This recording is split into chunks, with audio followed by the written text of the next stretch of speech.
While there's still no word on a cure for the virus, report suspicious activity in the call 911. I can give you every assurance, Mr. Rudy, the girls is home and he's married.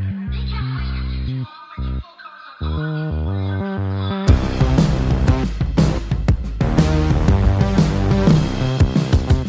will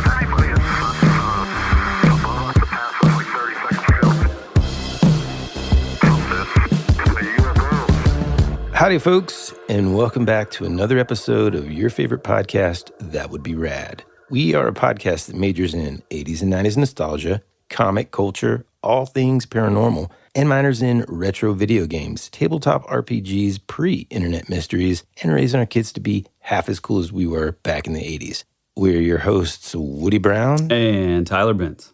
What's up, man? Hey, pal. Are you? I feel like okay? I feel like we both sound better, like we're getting better. I'm still a little nasally though, which gets on my nerves. Well, I mean, it's a given that I was like a lot more sick because I went to urgent care. Here but we go. You do sound a little bit better. A little bit better. Okay, cool. That's one of those like cloaked. No, Can't tell. Is it something nice? Is it not something nice? You sound a little bit better. Well, I will say that when mixing your vocals, if you're like the least bit sick, it is very difficult. I've got a lot of timbre in my voice. Too much timbre. Because if you get any bit nasally, it's like you drop like 3 more octaves. How's your week been? Pretty good, man. I'm, let's see, the kids are keeping us busy. Things are, the fall season in terms of like sports and activities and school and everything is kind of kicking off. I do wish it was a little bit colder. I really can't wait for true fall weather. I mean, it's our favorite time of year. Isn't it everybody's favorite time of year? I think it is. I think everybody feels like they're being like unique and different by saying, I think fall's my favorite. But it's like, no, it's like the greatest. Oof. Now you're coming at me, dude. No. I'm just saying I have noticed this through the years because I used to be the same person that was like, I think fall's my favorite. And it's like, well, it's because it's the best weather-wise, I guess you have to actually, before I moved to Georgia, I didn't really have a favorite season because I lived on the equator or I lived in Texas, which doesn't really have seasons either. What does not Texas like we do have season-wise? I mean, yeah, dude, there's winter. The weather's weird nowadays anyway. Because that's because of HARP. So I don't know what that is, and I don't care to. Weather manipulation. Look it up. Anyway, today, this is a really exciting thing for me because Woody has absolutely no idea what I'm going to be getting into. And this is a topic that I had like loosely heard about years and years and years ago, and I'd completely forgotten about it. And I don't know if I was like looking through my notes or something like jogged my memory a few months back. And I was like, oh man, we got to cover this. And, 5 weeks of Shadow Man. Right. Jeez. Yeah, I was really just like chomping at the bit to get to this. And it's going to be a little loose. It's going to be very conversational, but at the same time, it is going to be Woody's going in completely cold on this one. Yeah, and I mean, I'm equal parts excited, but also nervous because then this could literally mean anything. And typically, some of the stuff we don't talk about on the show, by design, and by that I mean by me. For example, if you start diving further into weather manipulation, I'm turning it off. Well, this is not Tyler's conspiracy corner. This is kind of, well, it is odd. I knew it. No. It's not anything like that. So there's this family called the Clintons. I mean, you know what I'm saying? I mean, that's where I start getting a little on the nervous side, just because I don't want to. Clinton death count, it's going up. Anyways, I am excited though because I don't know. I like it whenever you surprise me with something that I've potentially never heard of before. Well, first of all, it also takes place in our favorite decade, the 60s. Okay. And it's one of those cases where, there's a little bit, I don't want to spoil it, but it's still unsolved, which some people have an issue with. But for me, I kind of think it's kind of cool that it's like sort of still an ongoing thing that there's just no real answer to. Yeah. Anyway, let's jump in. So on August 20th of 1966, 18-year-old Jorge de Costa Alves, which, by the way, it is in Brazil, so that would be Portuguese. And I think the J, instead of Jorge, I think you do pronounced Georgie. So Yeah, and I don't know if anybody caught any of the Olympics, but whenever you actually hear Portuguese is one of those languages that the second that you hear it, you're like, making it up. yeah. You're like, dude, it sounds like, is that Lilu Dallas from freaking The Fifth Element? It doesn't sound real because it's like this mixture of like French, Spanish, alien. You know, it's awesome. I love it, but man, it sounds crazy. Yeah, my good buddy, and I am definitely name dropping because he's my favorite, one of my favorites in the world. My pal, Rafael Grandpa, speaks Portuguese, and it's one of those things that you're right. It's like this does, because I don't know. I mean, and again, I'm not driving away from the doc, but you do sort of, as an American, you do associate it as like a sort of South American, Latin kind of thing, but the language is not that at all. Yeah, and it's in a place that's surrounded by dialects of Spanish. And so on the surface, just that alone is already sort of like, pretty soon, Raphael's going to say, multipass. I mean, you know? Yeah. Go ahead, sorry. Yeah. Okay, so back to the doc. August 20th, 1966, wonderful decade. 18-year-old Jorge de Costa Alves was hanging out with his friends at this place called Vintém Hill, located in Niterói. It's sort of a suburb of Rio de Janeiro, Brazil. He was flying a kite with some friends and sort of just hanging out, walking around, probably smoking some cigarettes, you know, the thing. Yeah. When he spotted something in the tall grass. And that would be the two dead bodies of two men lying on their backs, side by side in identical suits. Like dress suits or like Well, they were like dress suits? like matching raincoats. Ah, okay. The bodies both had their hands sort of resting behind their heads, you know, like if you're sort of just, you know, kicking back, you know, that kind of thing, just side by side. With the bodies, there were, and this is sort of the number one component of this case, is with the bodies, there were these two pairs of almost look like glasses, but they were more like eye masks. Sort of in the shape of sunglasses, kind of crude, and they look to be made out of solid lead. Okay, stop right there. Okay. If we ever have the opportunity to visit another dimension and or go back in time, I am only going to call sunglasses eye masks. And just to mess with people. Like, hey, man, do you mind handing me these eye masks? Well, You're gonna be like, what the hell? I'm saying eye mask because, like, you couldn't see through them, obviously. Yeah. They were just totally lead. Okay, I got you. Yeah. Okay. Kind of like Zorro minus the holes. Okay. So Georgie was stunned, you know. He comes upon this scene, so he runs off, you know, and I guess somehow they get in touch with the police. The police get there, it's dark, and, you know, the grass is too high, that they decide, which this is, I don't know, I feel like this would have been handled differently. Boy, I hope you don't say had it be they decided to just use a lawnmower and then oopsie daisies. just mow it over. The only thing left is the eye masks. Well, no, so they decided, which again, this is something that probably would be handled differently in America, but they decided, okay, the grass is too tall, it's getting dark. Let's just deal with this tomorrow. Yeah, now this sounds not dealt differently with this now sounds like Tyler's in charge of the investigation. I'm like, guys. He's like, guys, I've been at the soccer field 8 all games. day. You know, we went to it was 8 games. We won them all. But, you know, this grass is real tall. You're and so stupid. My back hurts. I have to go to the urgent care. I did have to go to urgent care. I don't know. Go ahead. I don't know if I've told you guys that. So they decided to wait until the morning. And when they show up the following day, on August 21st of 1966, the official investigation begins. Unfortunately, though, because they waited overnight, the news, is now aware of these bodies. And so by the time the police get there, the area is completely just covered with media, journalists, And they had also already started grabbing like photos of these bodies. So do we think like the kids were just like, hey, we told the cops they wanted to go home early. We're just going to let's just call the news. I don't know. I haven't found like how that happened, but I mean, because, it's 1966.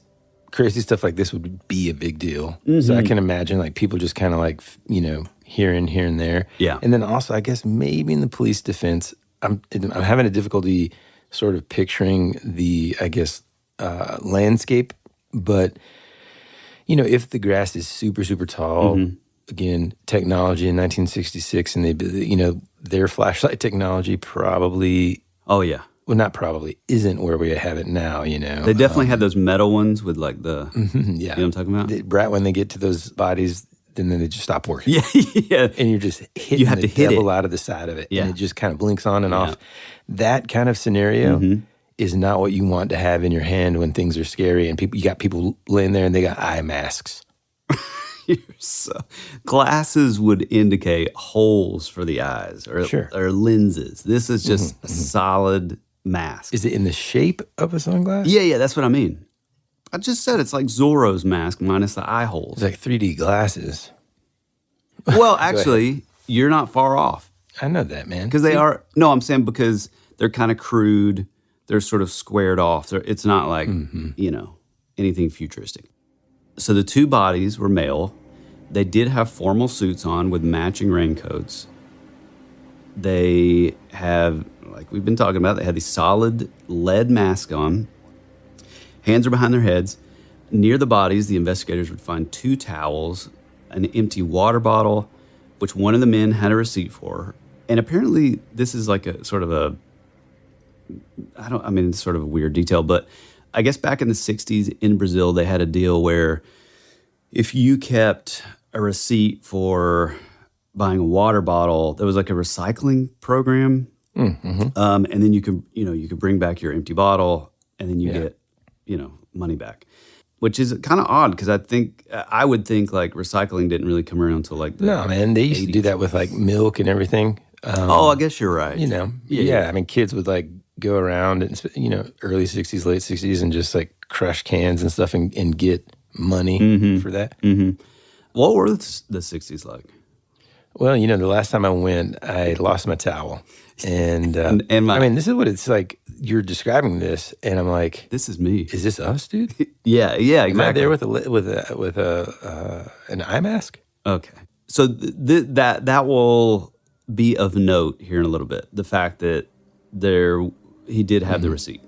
So with the bodies, they also found a small amount of money, and they found 3 pages of notes that were sort of scratched out by the men as well. It does get a little. This is a kind of a tough case to research, if I'm being honest, because it's obviously it was taken down originally in Portuguese.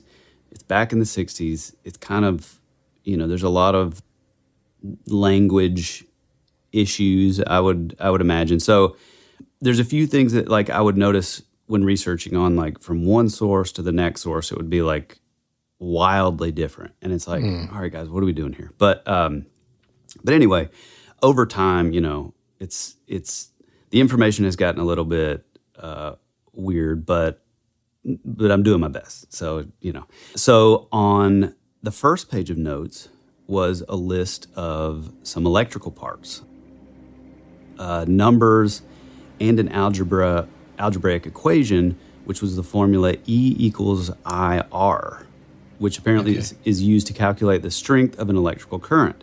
I was just about to say. Yeah. This one actually does kind of make sense because once they did identify the bodies, they belonged to 32-year-old Manuel Pereira de Cruz and 34-year-old Miguel Jose Viana, 2 friends from Campos which is around 175 miles away from where their bodies were found. So kind of a long way away. So they were able to identify him. Not from that, but I think, later, once they discovered, they were able to identify them later on. But all this sort of checks out because both men were electronics technicians. Okay. So having, this page of notes, it wasn't that weird, but it does get weirder. So on page 2 of the notes is where it does get a little more odd. And again, this is from, translated to English from Portuguese, but it says something along the lines of Sunday, 1 tablet after meal, Monday, 1 tablet in the morning on an empty stomach. Tuesday, 1 tablet after the meal, Wednesday, 1 tablet before bedtime. And, it's like, what does that mean? Yeah, no. Obviously, it's some sort of dosage or some sort of medication. Are we talking about vitamins? What are we talking about? Later, they would find that neither of the men were on any sort of prescriptions, no sort of medical anything. Neither of them were sick. But it is important that the Wednesday tablet would have technically been taken before the men would have, just died. So it would still be in their system based on like when they were found. Yes. Okay. Yes. The third page of notes was also pretty odd because the instructions written on this page said 16:30, be at the determined location, 18:30, swallow capsule, after the effect, protect metals, wait for mask signal. Whoa. Yeah, dude. Now you're seeing like why I love this story so much. Now is it like a strange? What was the Haley's or the comet cult? Like the Hale Bop.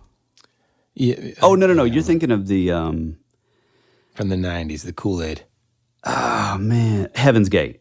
Yeah, that's it. Yeah. So there is like some Like an element of is that. this like a cult kind of thing going on? A lot of the sources agree that the way that they were written were almost kind of like shorthand. Like it almost like The way the notes were written? yeah. Okay. Like, very fast, sort of like, as we would say, like chicken scratches or whatever. Like almost like they were getting instructions for somebody, almost like taking notes in class. Like very quickly, how my writing looks at all times. Right. No matter how right. slow I'm writing. Yeah. But regardless of what the instructions were, they didn't really help any of the investigators other than like, the men, had planned to be at whatever this location was. And it also sort of gave away to the fact that obviously, well, not obviously, but it would appear that they weren't like killed somewhere else and then planted there. Right. It looked like there was intentionality behind like being at this certain place. I mean, I will say, and this is, not only just because I essentially am the modern day Columbo, but Here we go.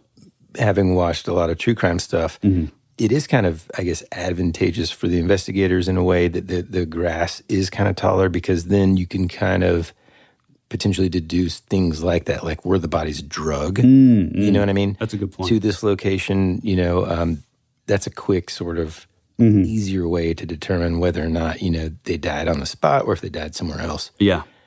Or if those teenagers killed them. Modern day Columbo. Okay. Yeah, well, that's true too. So, like I said before, the last piece of evidence, which is what this case is known for, were these lead masks. They would be determined to be solid lead. These are masks that are pretty common in, like welding or Boy, I wish I could see. Do you have like a picture of these things? I mean, just imagine like wayfarers that you can't see through. But is that common in welding? Do you know what I'm saying? No. I'm saying like You're saying the shape of them. well, I'm explaining to you the shape, but I'm saying the lead is something that like welders would use to, or to keep you from like radiation. Like when I worked in the hospital, we would have like lead gowns. Well, yeah, okay. I got you. So, which to me, that's that was like the first thing I thought of, and I was like, oh, wait a minute, that's kind of interesting. Like, if it was, it's like, what would be causing, something to emit that much radiation that you would need them to cover your eyes? Yeah, time travel. I mean, possibly. These are unique because you can't see through them, but it would later be confirmed by the families that the masks were homemade, which I don't really know what that means. Well, there's a lot of questions, like where are you finding, where are you going to get your lead? That's a lot of pencils. Yeah. Well, but I found this in like several sources where they say that the families basically confirmed that the masks were made by the men, homemade. So does that mean they were aware of them making the masks? Yeah, just like kind of unclear. Yeah, it's like the equivalent of you and I, our wives being like, it's some kind of I don't know what a podcast, it's some kind of show, and they're making these things, and it's on the radio or something. Yeah. Yeah. So here's sort of another piece to the puzzle: is the bodies themselves, when they were found, they had begun like decomposing due to the elements and obviously being, left overnight, but no like predation, no animals, nothing had touched them. Yeah. Based on the timeline, and, the police were able to sort of piece together the final days and when they would have been alive and all of that. But it was believed that the men were dead on the hill for up to 3 days, which again, for no animal, nothing, no sort of predation at all, nothing like picking at the bodies. That's odd. It is. I don't know. I'm not familiar with the local fauna of the area, but yeah, I mean, it's a little odd. Like no scavengers, vultures, nothing. Yeah, man. Just picturing this scene in my head is just a wild one. It's the same reason why you go back and you watch Stand By Me. Yeah, and this like the idea of like walking into oftentimes I talk about scary sort of scenarios. One of them being the one I always bring up is that scene in Halloween where Jamie Lee Curtis looks outside. There's some stranger standing across the street in the daytime, just staring. Yeah, scariest part. That's terrifying for some reason, right? In this scenario, it's kind of like the same thing. It's like you're walking through the woods or you're just hanging out with some friends and you just stumble upon a dead body. Yeah. I mean, that's just, the horror. Yeah. Whenever it's just a normal scenario is enough to just like, creep you out. But now imagine that you've got these like, they're essentially, from what I'm gathering here, in matching clothing. Yep. They're, I guess, laying on their backs. Okay. And then their hands are behind their head. Yeah. They've got these weird lead masks on that, when I think of like homemade and at least being able to kind of potentially figure that out on the at the location rather than interviewing family and stuff. I picture like sort of like you said, very crudely made, imperfect. Say that again.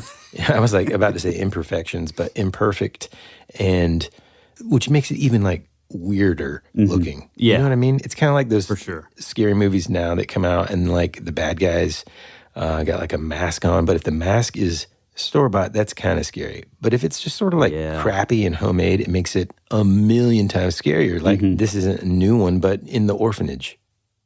Oh, Guillermo right. Del Toro, right? That kid's got that sort of homemade mask. Yeah.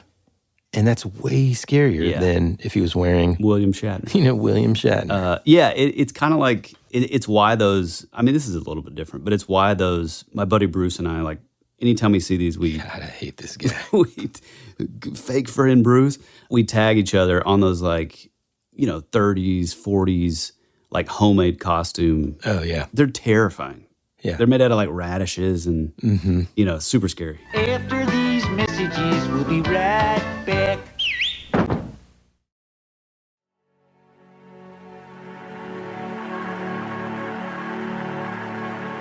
It's a pretty cool place if you're a Martian. Or a vampire. You think you really know what's happening around here, don't you? Is anyone out there? We're fighters for truth, justice, than the American way. Hey, this is Woody. And this is Tyler. And you're listening to That Would Be Rad. And now back to our show.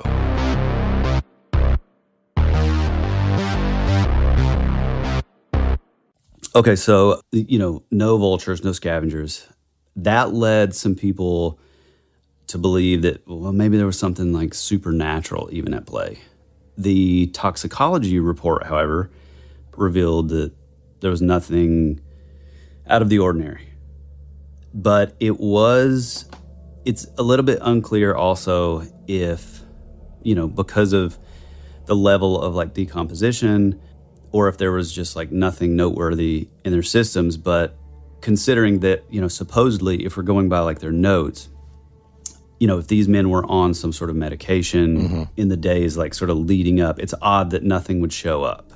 So that was weird. That's sort of weird to me, In the toxicology report, they were also able to determine that the men were not poisoned, and there were no medications, tablets, supplements in their system, and neither of them had any sort of containers around the bodies or like on their persons, which is interesting. Did they have any sort of identification?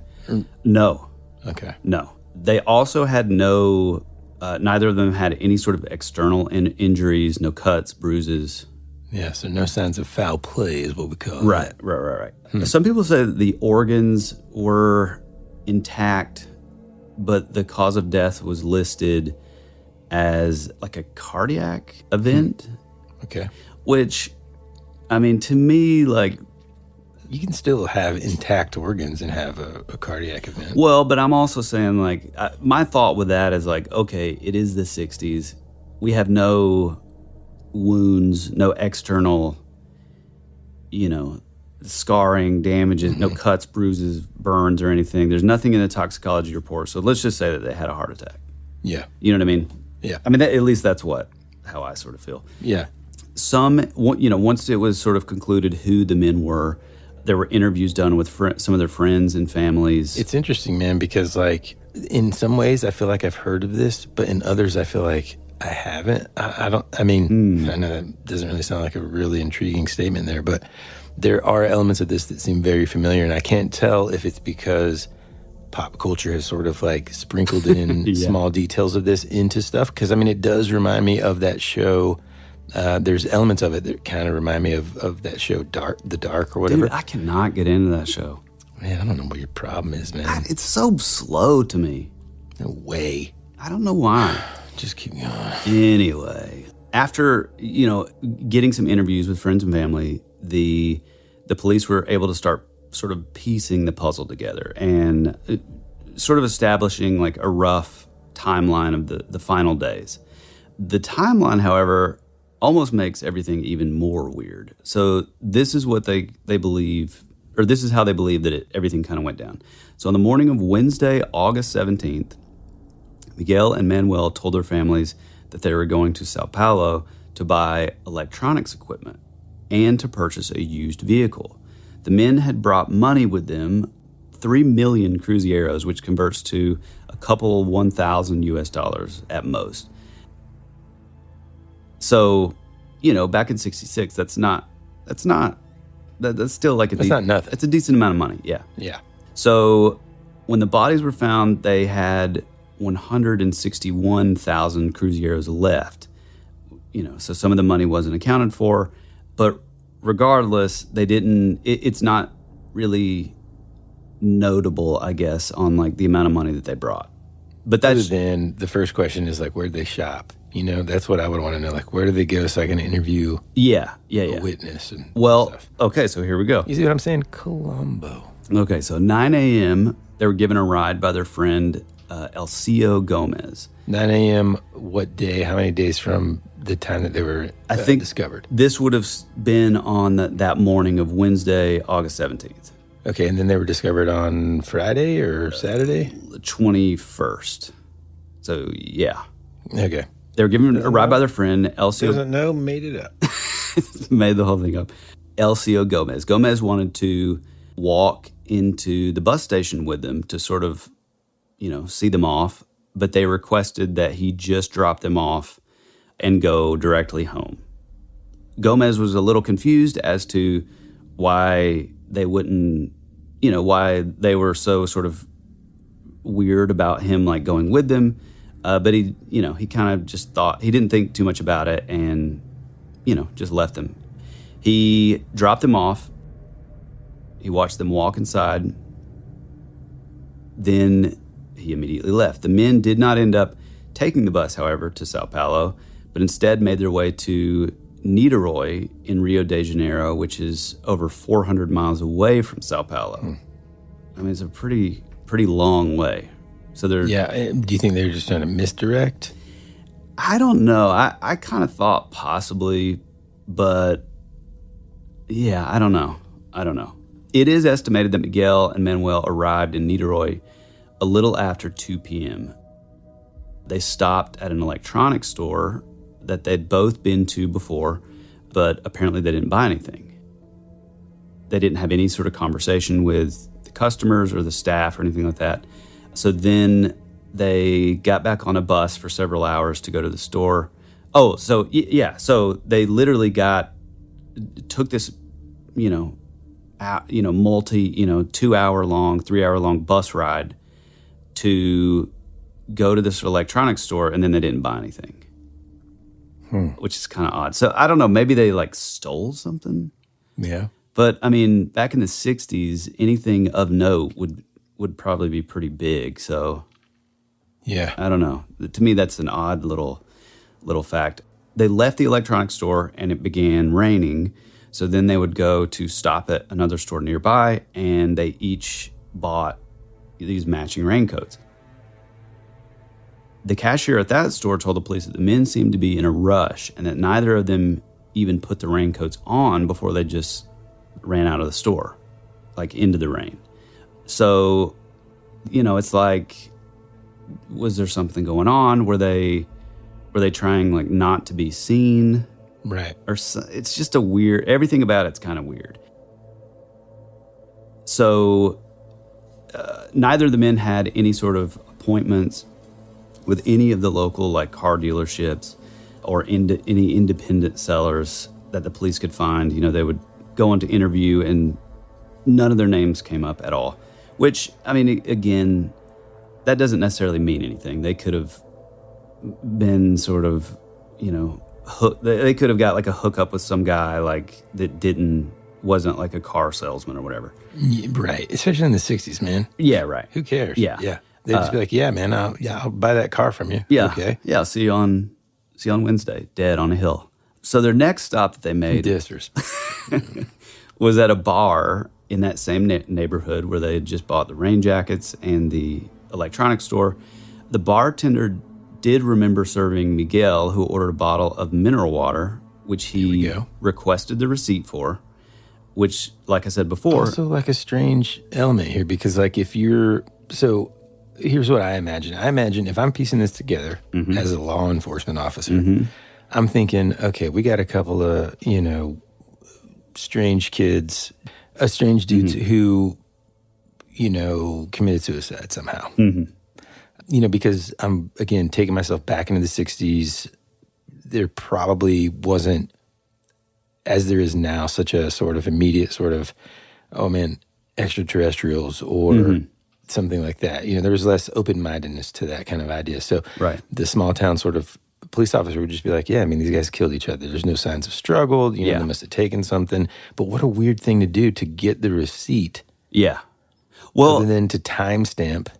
You know what I'm saying? Well, and not only that, but the fact that they requested the receipt would sort of go on to at least make you believe that, like, oh, well, they plan on. It's not like they plan on planning dying. on dying. Right? Yeah, exactly. Yeah. So he requested the receipt. The bartender would then also say that the men seemed kind of nervous and anxious, and they kept checking the time. Nobody that was interviewed remembered seeing the men leave the bar. So there's not really a time on that or like how long they stayed or anything like that. They didn't buy any electronics. They didn't buy a car. They took like a, hours long bus ride. They didn't go to the city that they told their friend that they were going to go. So it's just like, there's just a lot of weird stuff. And it's like, is this like some sort of, like, what was their mission, you know? Yeah. I don't know. Some people have speculated that the men were purchasing some smuggled electrical parts from out of the country due to the lack of availability of certain electrical parts at the time. There was actually a sort of underground parts smuggling trade, which I'll kind of get into here in a second. But other people also believe that maybe they were purchasing radioactive materials. But again, this is like sort of all speculation. But yeah, at the end of the day, nobody really knows why they're in this Niederoy, this city. So at 5 p.m. on the 17th, still on that Wednesday, witnesses would see Miguel Emanuel being dropped off at the foot of Vintém Hill by a blonde man driving a Jeep, along with 2 other unknown passengers. These were the last 3 people that we know of to see Manuel and Miguel alive, you know, until their bodies would be discovered 3 days later. And that's basically all that the police had initially. And so that was what was sort of informing their, you know, theories or whatever. And, you know, again, that were sort of stated as like some sort of cardiac arrest, which, again, that's weird because they're in their 30s. So to me, I just feel like that's like a lot of sources on this keep pointing out like, oh, it's like a cardiac thing, and oh, it's like a heart attack. What would cause the heart attack? And I'm like, I don't even think that was what it was. I think that was just a way that, you know, whether it be the coroner or whoever was able to kind of, because you're in the 60s and it's like, okay, no external markings, so heart attack. Yeah. I don't think there's like, that's necessarily worth even like the hill to die on, if you will. Yeah. One like little path that they had originally was the possibility that the men were murdered. At least that, you know, that's what the police thought originally. But because there was money, you know, left on the bodies, and then the no external markings, you know, it kind of fell apart pretty quickly because it didn't seem like there were any sort of like robbery or Right. you know, anything like that. Like I said, the autopsy, no violence, no injury, and the bodies were in such like a peaceful position that, you know, it would sort of confirm that there was no sign of like struggle. Right. But they didn't get shot, they didn't get stabbed, they didn't get choked, suffocated, you know, because all that stuff can be, even if there wasn't, let's say, like hands around their neck, you know, someone could like, I don't know, shove something in your mouth, suffocate you, and then ligature whatever. marks. Yeah, there'd be some sort of, you know, fluid in the lung, you know, something that would indicate that they, you know, choked or smothered, you know, something. Yeah. And so they didn't have any of that. No. Yeah, completely just like they just peacefully just, you know, they just passed on. Yeah, so then the next kind of idea was, well, possibly maybe the men had committed suicide. There was, I think initially they were only able to do like a partial toxicology report. I'm not really sure what that means.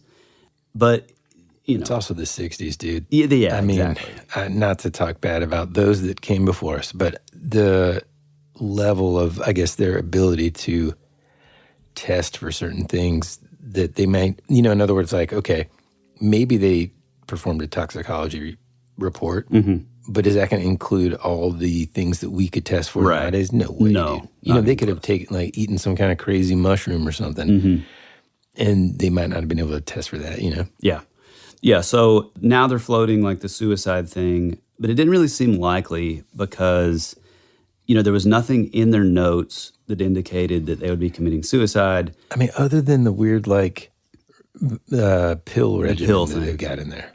That's the only thing that's weird. You know, this be there at this time and take this at this, you know, that but stuff. Even that, if you're going to take like some sort of like, I mean, it's going to be some sort of poison if you're intentionally trying to like off yourself.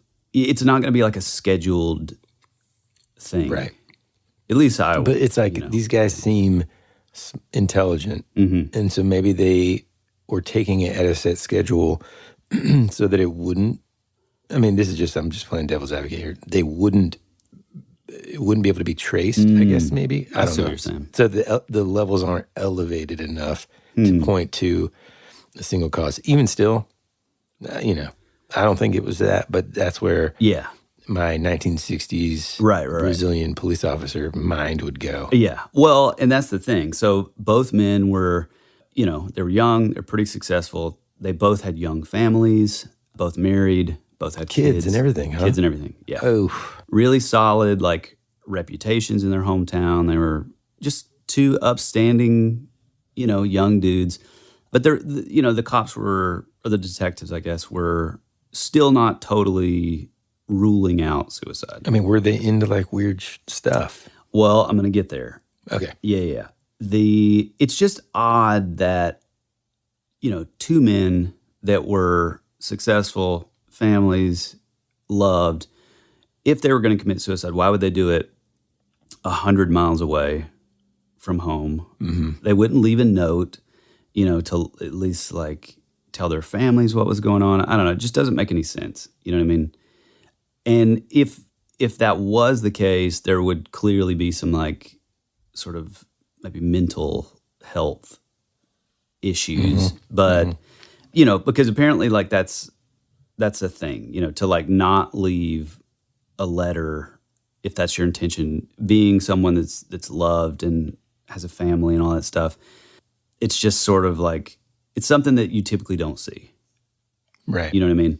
Mm-hmm. There's also the fact that Miguel had held on to that receipt, for the water bottle. So that's kind of whatever. But I mean, I guess technically that could be a misdirect, maybe. Mm-hmm. You know what I mean?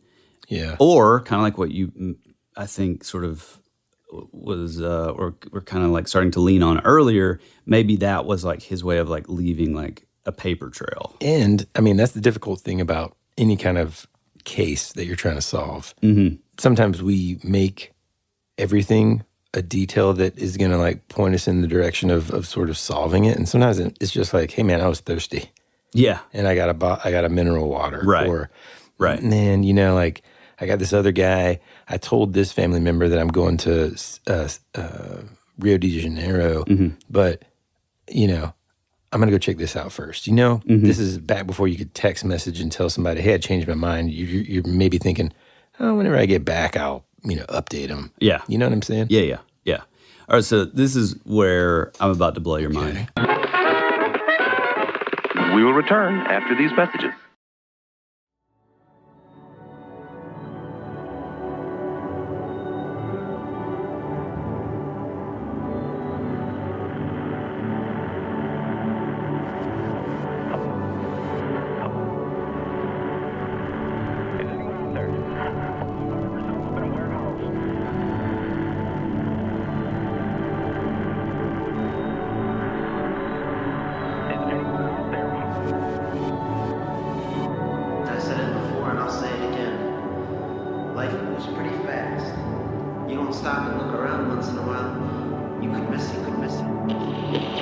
Hey, this is Woody. And this is Tyler. And you're listening to That Would Be Rad. And now, back to our show.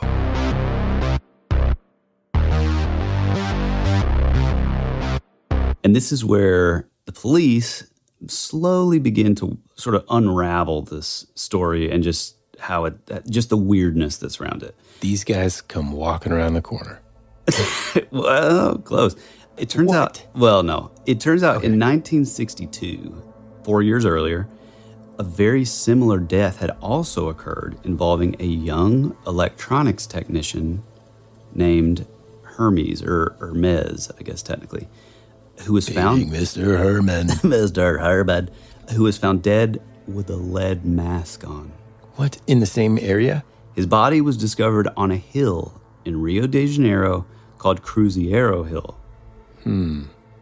Yeah, but apparently, so this guy had gone up this hill, taken, again, at the time, what they had just sort of assumed was some sort of hallucinogenic drug. He put on this lead mask and waited, I guess, with the intention of picking up radio signals with his mind. Whoa. Yeah. So, as if that's not weird enough, you have now you have like multiple cases that are kind of starting to like, the investigators, they did reopen that case to see if there was, some connection. They reopened it in 1966? 66, yeah. Well, that's what I meant. Like after these two gents are found, they are like, oh man, this kind of sounds similar to, and then. Yeah. Okay. So the disappointing thing though, however, is they did reopen that case, but, it was ruled out that like there was no connection between the two. Yeah, so basically they weren't known associates of each other. Yeah. But I mean, the similarities though, man, I mean, that alone is a connection. Mm-hmm. I mean, and also the fact that like they, their occupations, the fact that the way they were found, they went up on top of this hill, they had lead glasses, lead mask, whatever. I mean, that's like pretty specific, Yeah. So here's where it's going to continue to get weird. The investigators would interview Miguel and Manuel's families, and they would uncover more information that would continue to pile up just to continually make this thing even more weird. They talked with Miguel's niece, who said that she had happened to run into Miguel and Manuel at the bus station. She said that he told her that they were going to Sao Paulo to buy a used car, and apparently she didn't believe them, and she sort of kind of kept pressing. He then told her that, okay, we aren't buying a car, and there was, in fact, a more specific purpose for their trip.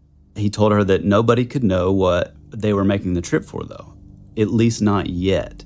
He said that when he returns from his trip, he'll let her know whether or not he fully believes in spiritism. Whoa. Yeah, dude. So we're going to sort of explain a little bit about, spiritism. So spiritism, which is different from spiritualism, it was founded in France in the 1850s by Alan Kardec, who was a teacher, a translator, and an author, kind of a big deal in that sort of movement. Kardec founded Spiritism when he was in his 50s after he had spent some time, getting into, it was the time that he was traveling through Europe and attending seances and dealing with like mediums and like clairvoyance and all that stuff were sort of the rage. Actually, I don't know if spiritism and spiritualism they're just using that interchangeably.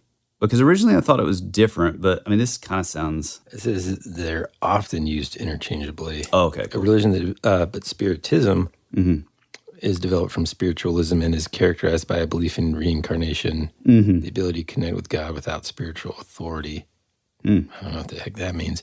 I mean, all this stuff I'm starting to get that weird feeling in my stomach because it kind of reminds me of, man, I forget what it was called. There's like this cult leader lady who like turned blue because she was, ingesting colloidal silver and all this kind of stuff. And then she just like, anyway, go ahead, keep going. Kardec would go on to put all of these like, so apparently he, for several years, he was dealing with mediums.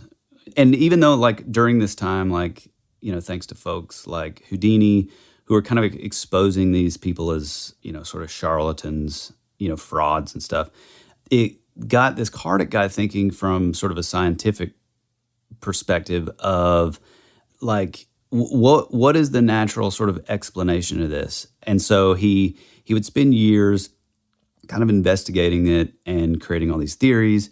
He compiled a list of thousands of questions that he brought to 10 different mediums, unconnected to each other. Interestingly enough, though, after he combed over all of the responses from the different mediums, he concluded that at least some of the strange phenomena that he could witness at a seance could resemble or could reasonably be attributed to some sort of real spiritual activity. He then would compile all these findings into a book called the Spirits Book. All of these things were pieces of the puzzle for Kardec, which can basically be boiled down to he believed that humans are both body and mortal spirit. In life, our spirit or our souls are connected with our bodies, and then after death, our souls are released and reincarnated into a different body. Not only that, but he was coming at it from a scientific angle, like I said, and not really a spiritual or mystical angle, meaning that all there is to know about the spirit world could potentially be learned or uncovered, kind of like moving from body to body. Kind of the reincarnation sort of thing. The idea is that maybe it was in fact possible to make contact with spirits that have passed on and then learn more about the spiritual world. His work apparently opened up a whole new field of study for scientists everywhere.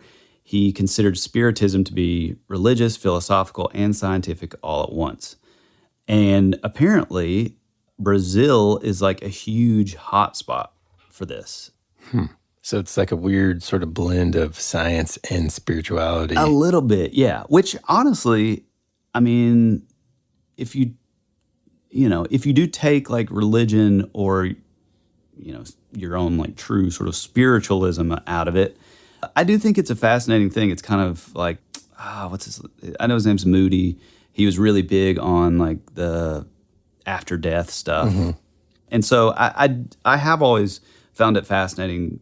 And I do like these guys that sort of approach stuff from like a pseudo-scientific kind of way. I like when there's like a cool sort of scientific, I don't know if, not even like proof, but like scientific acknowledgement or scientific sort of phenomenon that can kind of in parallel be compared with something spiritual, like, the amount a person weighs before and after that death, that kind of stuff. That's interesting, sure.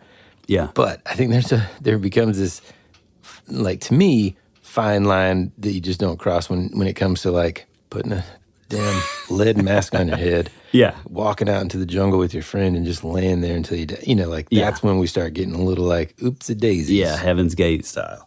Yeah, well, and dude, I know now what I'm going to talk about in the Patreon is this cult leader. And I watched this documentary about this lady, craziest stuff. And I'm starting to get that same feeling in my stomach about these guys. Yeah. Based on the information that you've given me thus far, I should say. Well, I was feeling like you got a couple aces up your sleeve. I mean, I got a few, but they just add more weirdness. Which more weirdness or leaning toward like that these guys are in some kind of cult? Oh, You'll see. Okay. So it turns out that even as of 2010, there are still nearly 4 million practicing spiritists in Brazil. And it is the third most popular religion in the country, which is kind of wild. Yeah, it's this like sort of hotspot thing. Apparently when their families were interviewed, specifically when the police were interviewing the niece that I mentioned about her conversation with Miguel, the police were led to follow up more directly. It turns out that both men were practicing spiritists, and they were both very enthusiastic. In Miguel's home, they found a book about spiritism, which again, if it's such a big hot spot in the country, that wouldn't be anything like super out of the ordinary, But when they flipped through the book, they found that there were a ton of places that were like certain sections were like highlighted, or like you could tell that they were like studying this book almost. And so there were multiple passages highlighted, but one topic that was highlighted throughout the book, it was the term intense luminosity, which is kind of crazy. So while searching Miguel's home, they made their way out to his workshop where they found scraps of lead and were able to confirm that the lead masks were made from scraps that he and Miguel had sort of collected and made themselves. At this point, the investigators also determined that the handwriting and the notes found at the scene did not belong to either man. Whoa. Which is a little weird. Yeah. Because originally, like we said, the police, it appeared like shorthand, almost like they were taking notes from somebody else. But when they were able to break down, what do they call that? I know it's like a handwriting analysis. Yeah, but there's some word for that. But I mean, a couple of things that stand out just so far is that strange thing that the guy said before he left to his niece or something, right? Yeah. I got to go check on something. If I find, if I get this answer, basically. Yeah. So that to me, immediately, like there's a plan involved. Those notes have something to do with it. Yeah. I don't know what in the world. I mean, it's just it's so bizarre. Yeah.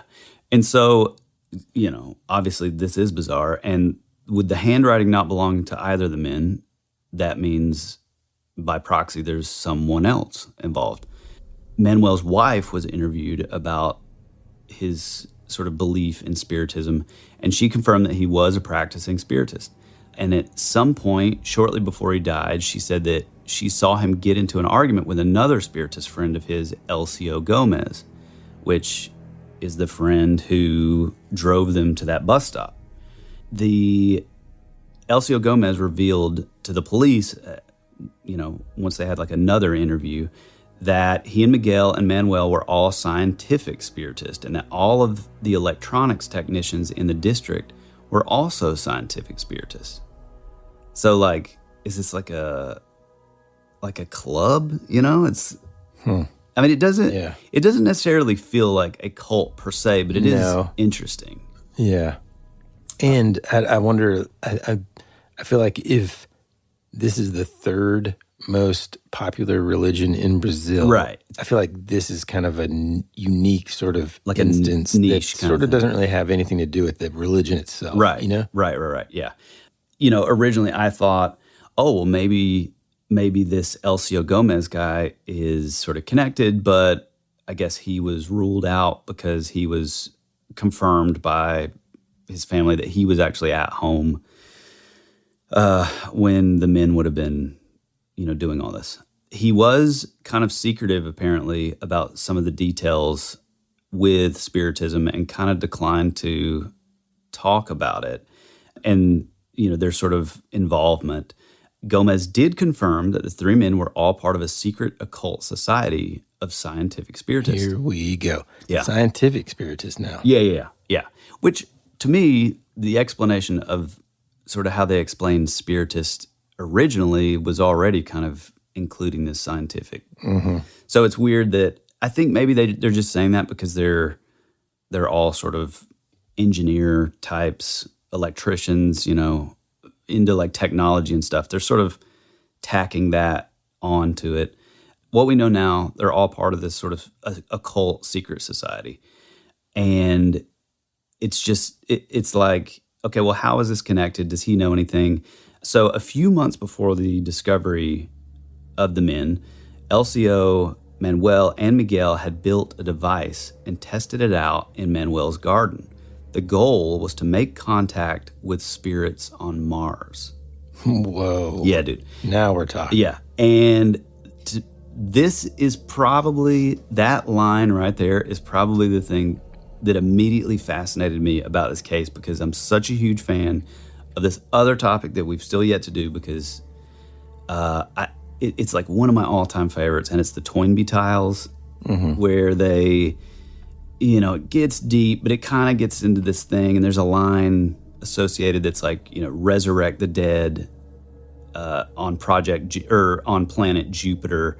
And so it's this idea of like, not only are we talking about like ghosts and like contacting like spirits, but now you're talking about like contacting ghosts and spirits on other planets, which is like, it's like the idea that if there was life on other planets, then there would also be death and or spirits on those other planets also. Yeah.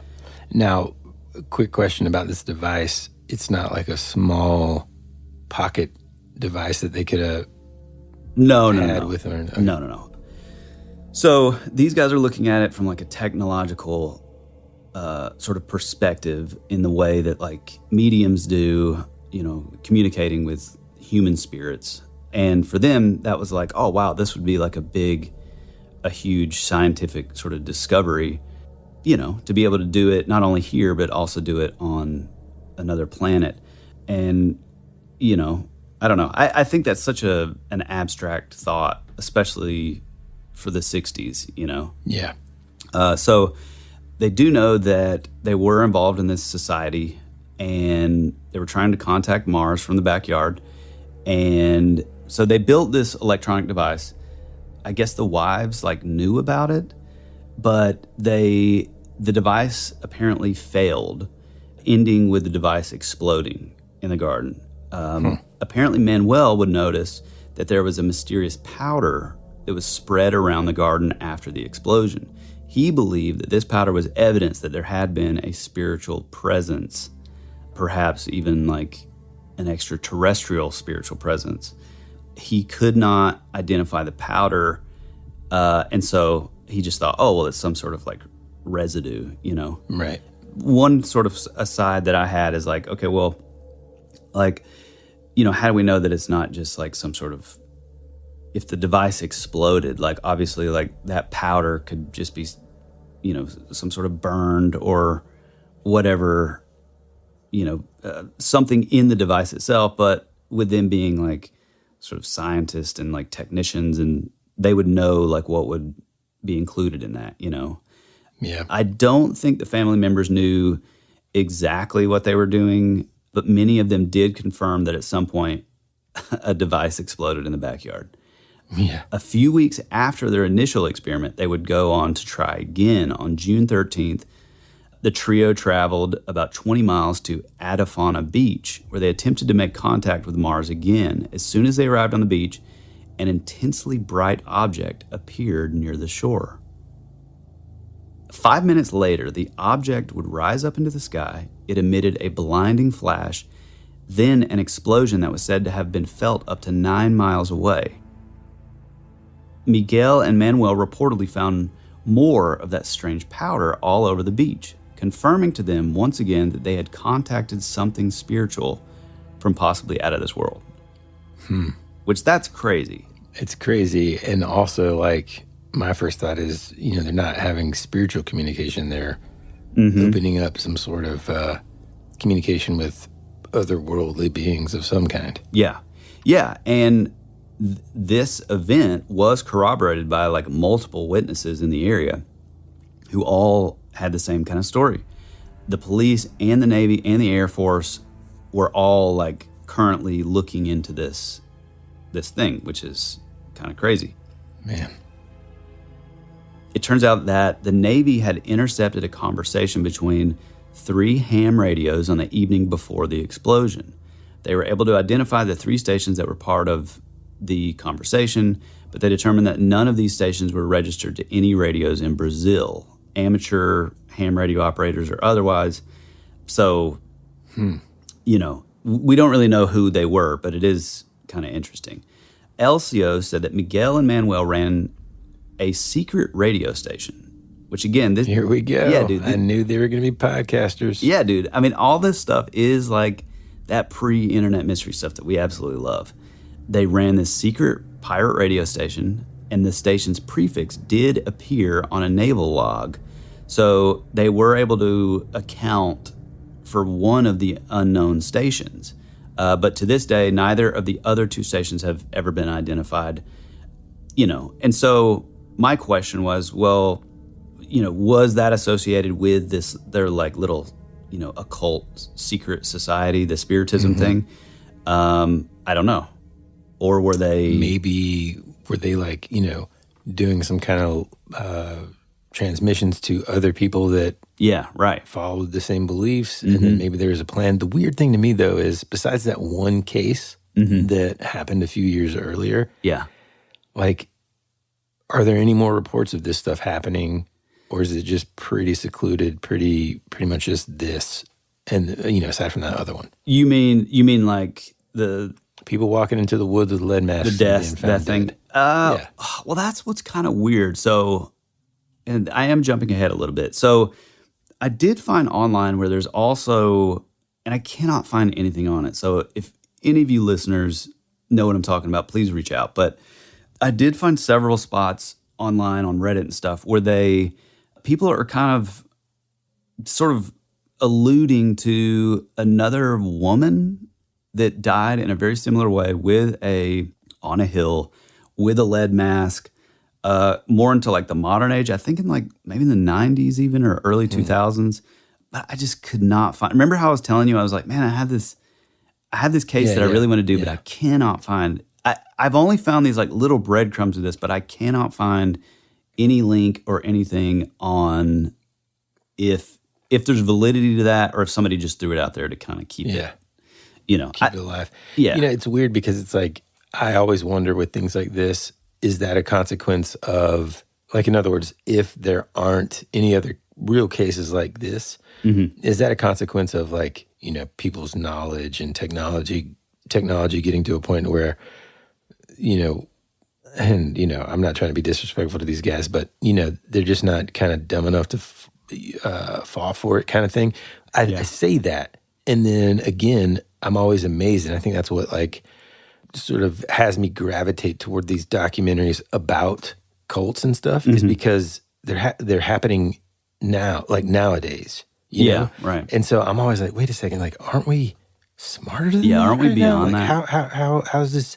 How are people getting pulled into this? And typically, it's a pretty strong sort of pattern that you can kind of follow of the type of person that ends up being duped.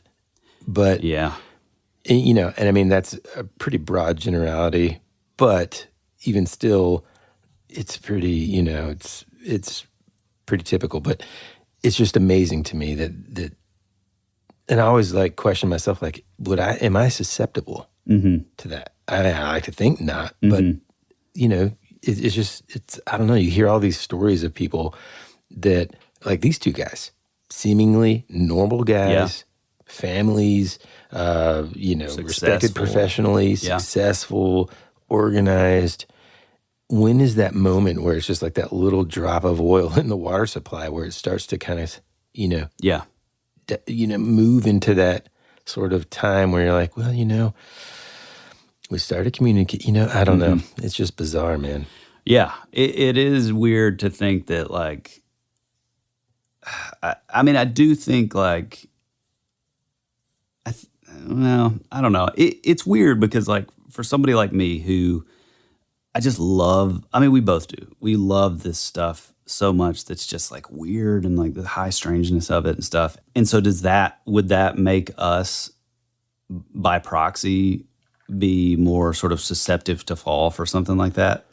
I think my thing has always been, like, I'm open-minded to other people's belief systems, but being open-minded doesn't always sort of correlate with just being, like, able to agree. You know what I mean? It's like I can listen to somebody's argument for one thing or another, whether it's politically or their belief system or X, Y, and Z. I can listen to it and hear it and understand their position, but that doesn't necessarily mean that I'm going to buy into it, Well, and also I think that at least I like to believe this way. I do think that, like, you and I both we're like perfectly okay with, hell, the whole show is kind of, it's built on this foundation of, like, I don't know. We don't have the answer. And that's okay. Like, we're cool with that, I think it's the people that fall for a lot of that stuff are typically people who, I don't know, what was it? I don't know, man. It's hard. A lot of times it's people that have been victimized in some way, or people that are sort of in that journey of, trying to discover their own identity. And then it's sort of like a lightning strikes moment where they are introduced to this sort of magnetic personality who charismatic. Charismatic. A lot of times, so much of the stuff makes sense, and a lot of these things start out as like a self-improvement thing, and then the person who is the cult leader, because they're human, it starts to change into, hey, this isn't just for business success. Now it's turning in, or spiritual success or spiritual enlightenment. Now it's turned into some weird, like, creepy, gross stuff is where almost 100% of the time it goes. Yeah. Or it goes into this weird sort of, like, I don't know, man. It's just, it's fascinating to me, but at the same time, like I said earlier, it just gives me this weird feeling in my stomach. It's just gross. Yeah. The thing that I think is interesting about, like, what we were just talking about, like, with the beach. So there's the three men, LCO, Manuel, and Miguel. They're all three kind of involved on, with this experiment on the beach. And apparently they were all, like, communicating together, and then this like event happened that a lot of other people corroborated that had nothing to do with them and, you know, just locals in the area. And so therefore, like the Navy, the Air Force, you know, the police, everybody was kind of looking into this thing. So it is interesting of like whatever was happening with them, and then this like experiment, like an actual event did happen following that, which is kind of crazy. A lot of people would say, well, not a lot of people, but I have heard in this that some people thought, oh, well, maybe the light was like that device like exploding, but that nothing was ever like, you know, there was nothing ever really said about that. And this was like, we're talking like a massive kind of thing. You know what I mean? Yeah. There was a direct interview with Elcio Gomez, and he had sort of phrased like that sort of occurrence as like, you know, something had arrived there. They started like setting up. They had the vibe of where they should do it. They started setting up, and then this light appeared in the sky and exploded. And then so, you know, because of this explosion, there was this powder everywhere, and they believed yet again that this was like, so I think in turn, they're believing that this powder is almost like a way that this other entity is communicating with them. You know what I mean? I mean, I know what you're saying, but like they're saying like, oh, well, these things are happening, and it's leaving us it's leaving us this like breadcrumb that we're onto something. Like this is real. Like I said, no other witnesses, Air Force, Navy, nobody knows anything about it. But it is of note to say that Brazil is also kind of known for, it is a little bit of a UFO hotspot, especially back in like 60s, 70s, early 80s. Like we may have actually. I feel like there's been like, even when there was that like with recent UFO activity, man, there's been some down in Brazil.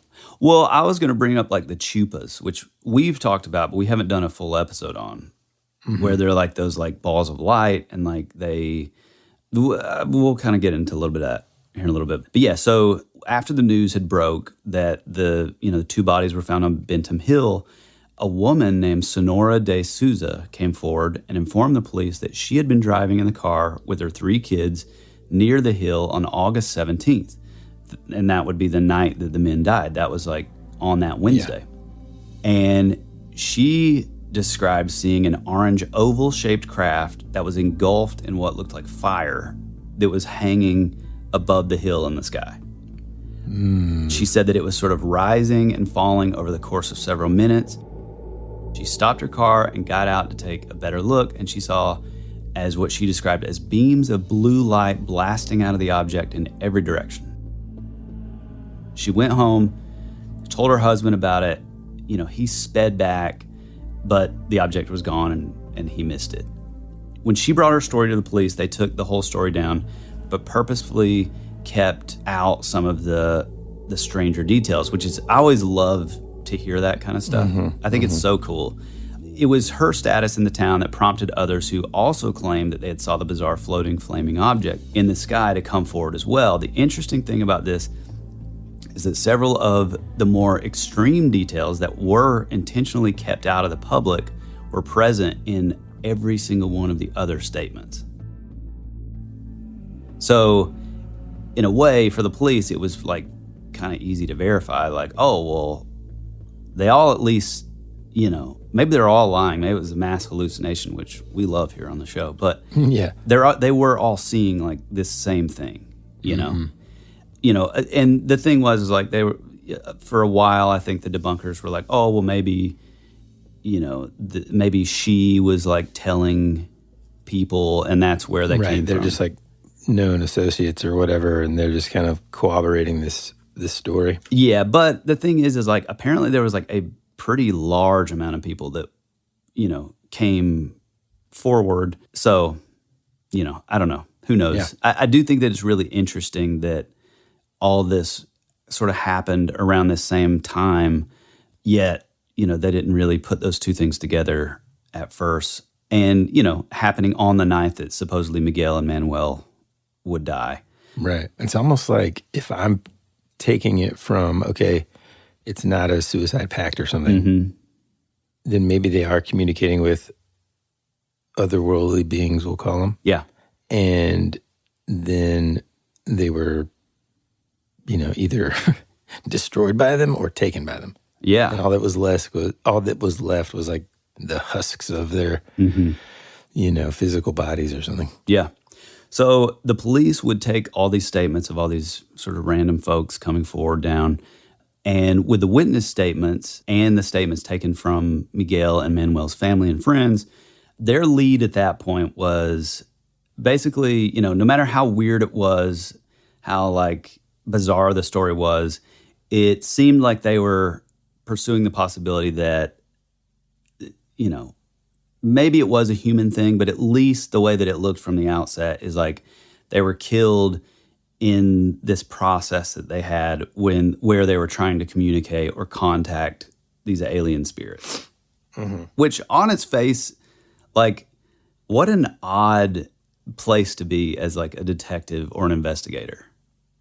You know what I mean? Yeah. Especially like when most of the time, most of the folks in those positions are, at least trying to be like level-headed and just kind of, use what's in front of them as their means of solving the case. Yeah. Then you start throwing stuff like this in it and you're like, Yeah. Yeah. Well, one other thing too that's another little detail is that it was revealed in these like interviews with I guess the wives or whatever, is that not only were Miguel and Manuel working on these experiments, but they were also at the time like attending like seances, and so they were sort of in like the culture, so like and from the way that I view this is I'm thinking like, okay, well they're just sort of like obsessed with this thing, and so like the other 4 million people that live there that are into this spiritism stuff, they're like doing the seances and, all the things that were fashionable at the turn of the century. But then in their free time, because they're, electrical technicians or like engineer types, they're sort of putting that like spin on it of like, oh, well, let's sort of contribute like this thing that we're good at into it as well. Yeah. I mean, the thing is though, like, I'm so curious on their sort of prescribed methodology that they followed to end up like, ultimately dead. But, and laying on that hill, like that's the clues and the evidence that I want. You know what I mean? Yeah. In the 1950s, on another Brazilian beach, there was another blinding light / craft that exploded apparently, that a ton of people also would claim to see, and like all these other sort of strange reports around the area. So like I said, it is kind of a hot spot just in general. And so while it is the 60s and like they were probably immediately met with like, oh, okay, you're just lying or whatever, I would imagine that there's probably maybe a little bit more taken seriously than like maybe here in the States, especially in the 60s, Sure. Yeah. All these people did believe that they were making contact during this time, around the 60s, late 50s. The UFO sightings were rampant. Statements were being made by all types of regular, citizens, by notable figures like politicians, well-to-do, just like good people in the neighborhood, like the Sonora de Souza, and even at the time, like military personnel were coming up with their own accounts, which again, that's something that just, it does not happen in the U.S. Yeah. Without those people's careers, just basically, which that has been a thing, especially like in South America, is they've always kind of been known to be a little more open with that stuff compared to, here in the States. There were like, sensationalized tabloids at the time. And so, that's just kind of just how it is. It's like, that was the time when like you had like Flying Saucer Review and some of the other magazines from that era. But in Flying Saucer Review, actually, it was one of the few publications that approached the UFO mania in Brazil with like, they sort of took it serious, whereas like, I think a lot of these things, like what I was trying to say is like here in the States, they would report on it, but it was very like, it was just kind of like, silly or whatever. Especially like probably mainstream. Like that stuff would be in those, magazines that we get, right. but not, or that we have, but not, whatever, USA Today or whatever. Yeah. So like tons of crazy like public speculation, and it's like then people obviously started associating this like sort of UFO craze with like, oh well, these men definitely, and then Sonora de Souza, the lady seeing like the UFO, is like, oh well, it was like a UFO cult, and that kind of thing. Like it was clearly they're like connected. So then it kind of takes a turn, because then in 1969, a journalist named Gordon Crichton published an article outlining the timeline of events that the perpetrator would lay out, and the Flying Saucer Review wrote a follow-up on this article as well. Apparently, an inmate at a Sao Paulo prison had confessed to his involvement with killing the men. A smuggler by the name of Hamilton Bozani was serving a 50-year sentence due to his smuggling ring getting busted. And so he figured, what do I have to lose? Yeah, I might as well tell him the truth. So Bozani's involvement looks a little like this. In 1966, the heat was on him and his smuggling ring, and he knew that he was going to be, taken down eventually. He was hiding out in a house in Rio de Janeiro. He got a job offer that would help him get a little more money. He accepted. The job was simple: attend this seance, and the manager of the particular chapter of this group will tell you who the targets are. Which, this is interesting because the person who was paying for the hit was the woman who managed the center where the seance was being held, named Helena. Helena had given the names of the targets to 3 men who all went by aliases, and these men were the ones who had brought Bozani in to complete the hit.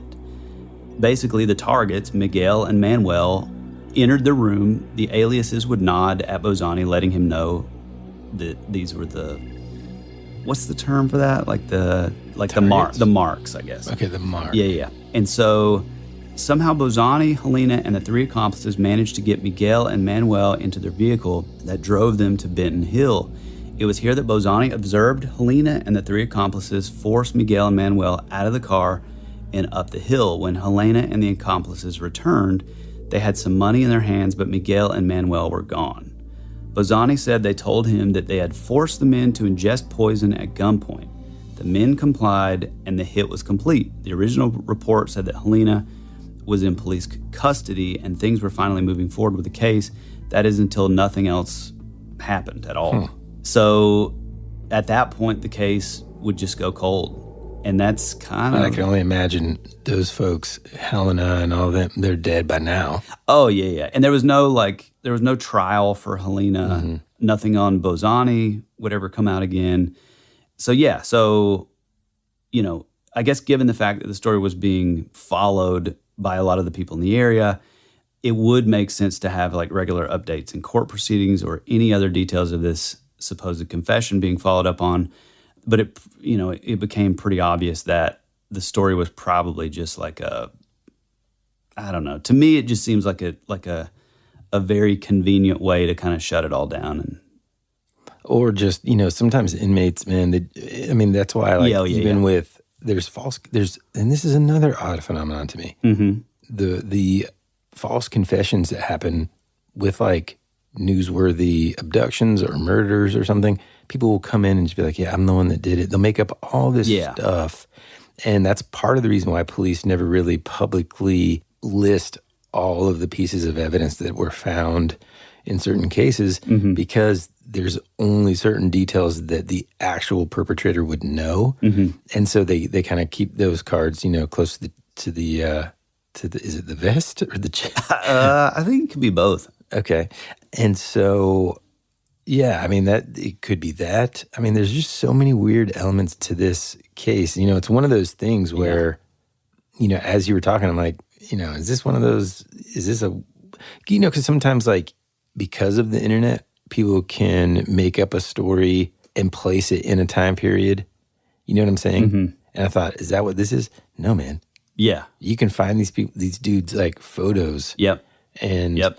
this is something that really happened. Mm-hmm. The mystery that I want to uncover, or that just, I guess, gets under my skin, is if they were trying to achieve something, Mm-hmm. what made them decide to move in this direction, take these steps, Mm-hmm. and they're not, and then the fact that there's no sort of like written outline of how to do that when there's like a prescribed sort of like ingest this on this day, Right. at this time. Written by someone else also. Right. That kind of makes me think of a couple things. One, you said they had that friend, Gomez. Elcio, yeah. Okay. He may have been the one that wrote that. Mm-hmm. He may have been the one that went and since he was their friend, he's familiar enough with their family to like go in and be like, let me, you know, hey, I left something same day. Mm-hmm. Grab their sort of notebook, the how-to journal. Yeah. Yep. And, you know, make out of there without it ever being discovered. It's just so weird, man. Yeah. Yeah. Yeah. I mean, and another thing too is like, even to this day, if you look into the official sort of verdict of, you know, or how did these men die, the official ruling is that basically these two guys, Miguel and Manuel, were victims of a hit. And the woman who was in charge of that seance center or whatever it was, the spiritist group, I guess, is like the you know, she's the one with the criminal charges for doing it, which is kind of crazy. I mean, if I was going to put on just like remove any supernatural element from it and all that, you know, I would see how that would be the possibility, but it's just I don't know, the lead mask thing, is that just to throw people off? You know, like, Yeah, I mean, like, but she went to a lot of effort here to just why don't I just shoot him? Yeah. Well, that and then also the other, you know, in 1962, the other guy who was also an electronics technician. Sure. I mean, that, you know, you could argue that maybe she read that story, mimicked it, and thought, you know, this would be an easy way to make them just kind of seem like weirdos. But again, because there is some sort of way that they could be associated with her because of all of their beliefs and stuff, it doesn't, like, don't make them into the weirdness, because that's going to point back towards you. Yeah, right. You know? Yeah. Well, and the thing is, too, is like there is still the theory that the pills that they were taking were poison, and, you know, they were intending to die that night. Maybe that's why the lack of, you know, predation or whatever. Yeah, maybe. Yeah, so, you know, that's kind of the story. I do want to continue. So our next episode of The Rabbit Trail, our Patreon, for those subscribers, we are going to continue on because this is a pretty lengthy episode, but there is a little more meat on that bone. And so I would like to get a little more granular. As what do you like it? Yeah. And it's going to give me a little time to just do a little digging of my own. Yeah, dude, get in there. It is a fascinating story, though, and I'm so excited that I finally got to explain it to you, because it, you know, it is like, I don't know, it is kind of a bummer that we don't have like a definitive, like, oh, well, it was because of this. But at the same time, like, I don't know. I kind of like it, you know, because like sometimes some of these stories begin super mysterious, and they're like, okay, here's what they found out. They're, you know, they found their journal. They're both, you know, thought that they'd be able to be enlightened if they, you know, that kind of stuff. While it's still interesting, it makes it less cool. You know, like I want there still to be a mystery. Yeah.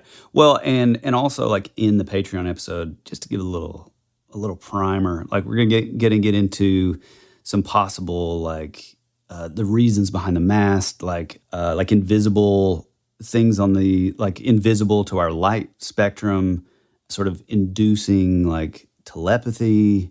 There's a lot of other weird like wavelength kind of stuff that may the masks may, contribute to. But and I'm going to talk about some of the patterns of cult behavior, and also this one that I mentioned earlier about this lady that ends up just being, is just so, when I say gross, it's not a judgment. I just feel sad and it's, it just grosses me out, man, that people get pulled into these things. Yeah. And I'm hoping that these guys didn't, who knows, maybe they're up in Jupiter.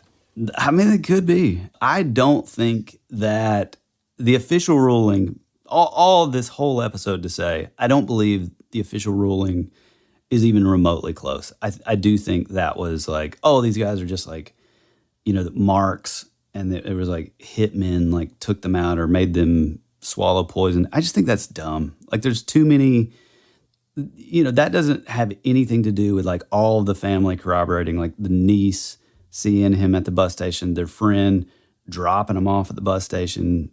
It's just, to me, that just feels like a lazy kind of way of being like, oh, case closed. We did it. So yeah, I love the story. I think it's really bizarre. And if you do want to hear a little bit more and maybe even more sort of bizarre elements that are still kind of left with this story, join us over on our Patreon, The Rabbit Trail. We'd love to see you. It's a great way to help out with the show. And it's just kind of a real-time way of showing your support. If you would like to hang out with us, you can do so online. Hit us up on Instagram, drop us a comment, join the discussion. We'd love to hear it. If you have your own sort of paranormal encounter that you've had that you would like to share, or maybe your own story that you think we would be interested in that maybe we don't know about, you can shoot us a DM or shoot it over to thatwouldberadpod@gmail.com. Even better than that, if you're a little bit of an exhibitionist and you would like to tell your story and possibly have it featured in a future episode, you can do so on thatwouldberadpodcast.com, or you can leave a voice memo, and it'll hopefully end up in a future episode, which we really love those. Those are awesome. So yeah, I loved getting into this today with you, Woody, and I guess that's about it. Tell a friend about the show. Give us a 5-star review, all the things. I think that's it, right, Woody? I think so, man. All right. Well, we love you. We appreciate you. And as always, be rad. That's the way it goes.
Time where I just needed some sunshine. You were already dead, for you became a ghost.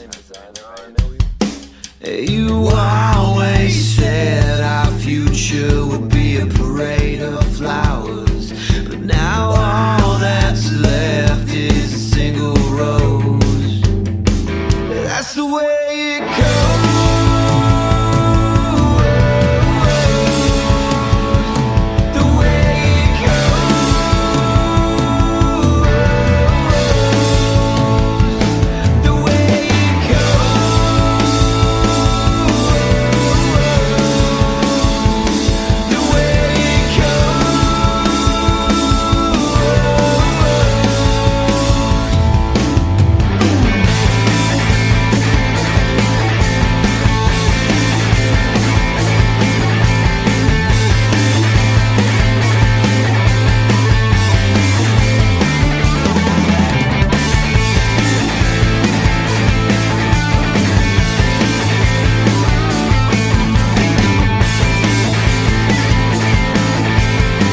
Noted. Fluid in the lung, something that would indicate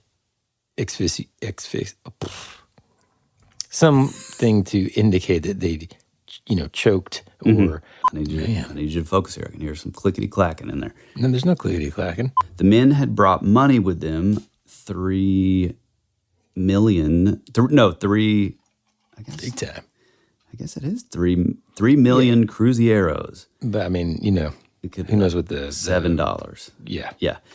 Which converts to, here we go. Which converts to a couple, should I just take that again? Yep. But there is like another sort of interesting thing with this. I got about 5 minutes. Oh, do you, man? I mean, how much more do you got left? I could go a while. You know what we could do? We could just let it be a continuation onto Patreon. Shh.